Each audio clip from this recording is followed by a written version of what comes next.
Bom dia, está começando mais um Se Liga e hoje nós contamos com a presença de alguns publicitários para discutir nosso tema, que será a política de imagem. Então, para começar, como que a gente pode definir a política de imagem, Miguel? Quando se fala em construção da imagem pública, não estamos falando somente da representação do político como objeto, mas também da ideia ou o conceito dela, que são construídos com mecanismos linguísticos, que ajudam a formar opiniões diante do público. Por isso, os estudos nos afirmam que a imagem política pública se dá com ações e discursos. Bom, agora a gente vai ver uma matéria para poder esclarecer melhor esse assunto e depois para a gente dar início ao nosso debate.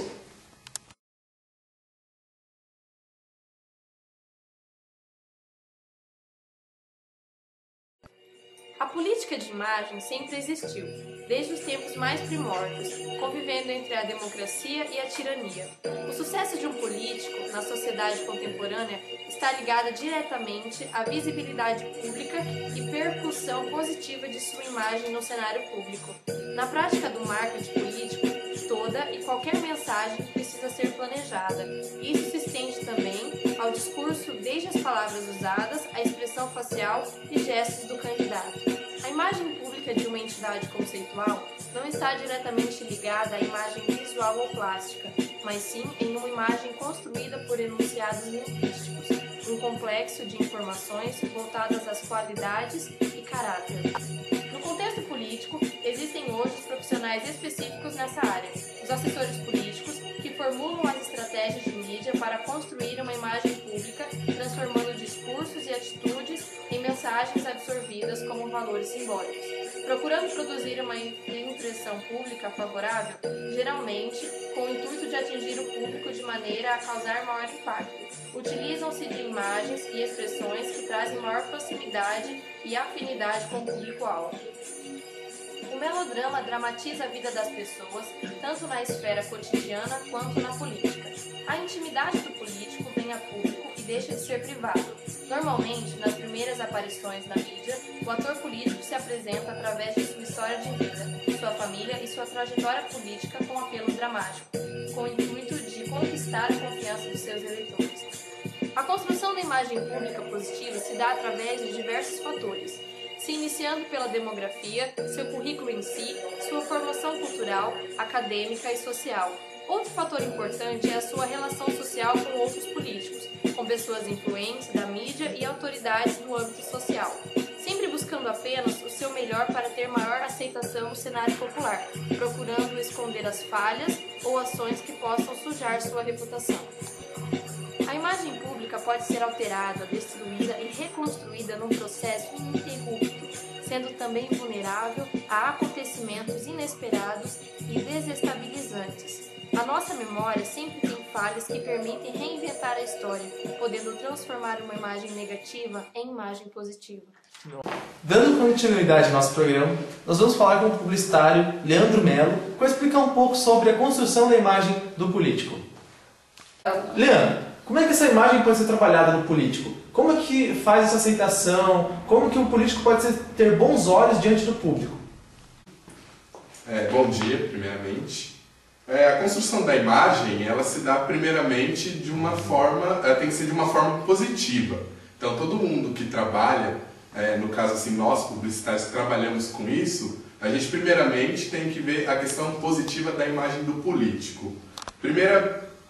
Iniciando já pela questão onde ele começou, onde ele iniciou sua vida, né, a questão demográfica, onde ele nasceu, para daí ver o que pode fazer, o que vai ser feito, porque se algum político tem essa questão dele ter vindo do povo, a imagem que a gente pode passar pode ser essa dele ser do povo para o próprio povo. Então é onde ele consegue um pouco mais de apoio da própria população. E também conta a formação acadêmica, a formação social que ele tem, se ele tem se tem ensino superior, se não. E também a sua relação com outros políticos, né, que é o apoio, as coligações.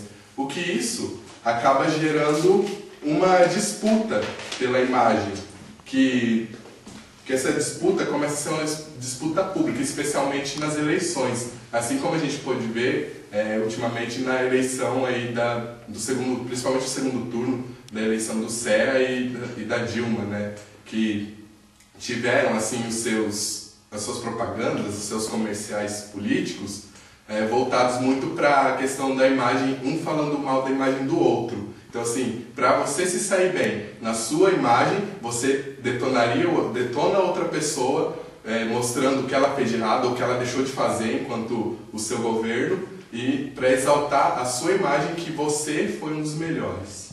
Tipo, o vídeo já fala assim as diferentes linguagens da Dilma e do Serra, né? Que a Dilma ela tem a ideologia mais focada na classe popular, que dá continuidade ao governo do Lula, né? E enquanto o Serra, ele tipo, é um modelo mais genérico, que ele dá continuidade, só que o foco principal do Serra é a classe mais alta, a classe média, né? Isso daí. A questão dessa segmentação dos públicos, das classes C e D ou a classe A e B, isso remete muito ao melodrama. Esse melodrama nada mais é do que uma exposição do lado pessoal do político para os eleitores. A gente pode observar que esse uso da intimidade está presente em quase todas as propagandas políticas. Isso porque o candidato ele tem essa necessidade de ficar próximo dos seus eleitores, né, do seu público, porque o candidato ele não tem muito tempo para mostrar quem ele realmente é, para mostrar como ele foi um cara batalhador, como ele tem que ser o presidente ou ele tem que ser eleito, né? Então a gente pode notar bastante isso na propaganda do Lula, onde ele fala da sua vida. Ele começa falando como ele cresceu, mostrando sua mãe, bastante fotos de infância. E no final o Lula ele se torna um herói, né? Porque ele conseguiu comprar um carro, ele conseguiu se formar, ele conseguiu ser alguém. Então, olha só, ele passou por tudo isso que ele passou e olha onde ele está agora. Isso a gente nota que é como a vida dos brasileiros hoje em dia. Todo mundo sofre igual o nosso presidente sofreu, então a gente se identifica com ele, né? Tipo, a gente pode ver a diferença do foco entre a Dilma e o Serra, que tipo, a Dilma ela foca logo mais a classe popular. Então, o discurso dela é mais voltada para igualdade social. E o Serra, como ele é um pouco mais estudado, tá, ele visa mais a saúde para atingir o público mais conceituado, né, mais complexo. Então vamos ver esse vídeo do Lula, onde eu dei um exemplo, né, da vida dele, para depois a gente iniciar com a Nayara, que ela também vai falar mais um pouquinho sobre esses temas. O lado político, o Lula candidato, todo o Brasil já conhece. Mas e a vida do homem Luiz Inácio Lula da Silva? Sua infância, sua família, suas lembranças. É isso que você vai conhecer a partir desse momento. Hoje, eu fico pensando assim, a coragem de uma mulher que tinha 8 filhos e que resolve largar do marido sem nada. Eu não reclamo da minha adolescência, não. Eu engraxava sapato de manhã, às vezes engraxava sábado para ir para o cinema no domingo. Mas o maior prazer era engraxar um sapato e comprar, chegar no bar, comprar meia bengala de pão, encher de mortadela, comprar uma tubaína e tomar aquilo. Aquilo valia... Aquilo era o meu caviar, aquilo era o meu camarão. Eu achava fantástico aquilo. A gente foi se consolidando, os irmãos todos trabalhando. Aí nós mudamos para uma outra casa um pouquinho melhor. Surgiu a oportunidade de ir para o Senai e foi o meu primeiro contato com a cidadania. Bom, e dentro desses temas, nós temos o fato daquele termo que a gente sempre ouve. O eleitor tem a memória curta. E para comprovar isso, nós vamos falar um pouco do candidato Chico Ferramenta.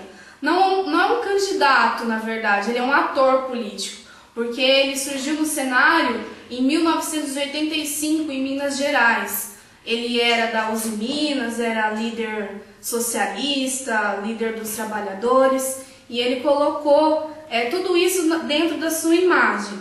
Ele foi deputado estadual, foi prefeito de Ipatinga, e a imagem política de Ferramenta foi construída em torno de um homem voltado para a defesa das questões sociais, do trabalhador em si. Então, Bruna, essa imagem que ele criou, ele também usou um discurso. Que discurso era esse? A favor dos trabalhadores. Ele alcançava a principal base eleitoral da cidade na época. Por isso ele foi assim, muito conhecido na época. Só que essa imagem dele de bom político foi se desmanchando conforme o passar do tempo. O que aconteceu? Ele se envolveu em escândalos de corrupções, de escândalos administrativos da prefeitura de Ipatinga. E o pior de todos, em 2003, todo o Palácio do Planalto e a Polícia Federal foi atrás, porque ficaram sabendo que ele tinha sido sequestrado, e no fim tudo era uma orgia. Ele ficou 2 dias num hotel com garotas de programa, e no fim ele acabou pedindo desculpa e falou que ia se afastar um pouco desse cenário político. Porém, se enganou quem achou que a carreira dele acabava por ali. Em 2008, ele se candidatou novamente a prefeito de Ipatinga e novamente ele foi eleito. Então nós podemos afirmar que esse termo, que o eleitor tem memória curta, é verdade. Nayara, como se deu essa reconstrução da imagem do político? Então, o Chico Ferramenta, ele usou justamente o que o Leandro falou sobre a disputa. O candidato que então, que era contra ele, era evangélico. E ele fazia uma campanha muito grande em cima dessas igrejas. E o Chico Ferramenta usou justamente a imagem contrária, de que ele não era um prefeito só dos evangélicos, e sim de todas as religiões. Então quer dizer que o Chico Ferramenta ele usou dessa artimanha para poder se reerguer? Isso, justamente. Ele usou de uma estratégia. Estratégia, que foi bastante falado aqui nesse programa, né? E eu gostaria de então encerrar agradecendo a presença de todo mundo e a presença de você, telespectador. Semana que vem estamos de volta. Bom dia. Bom dia e obrigado.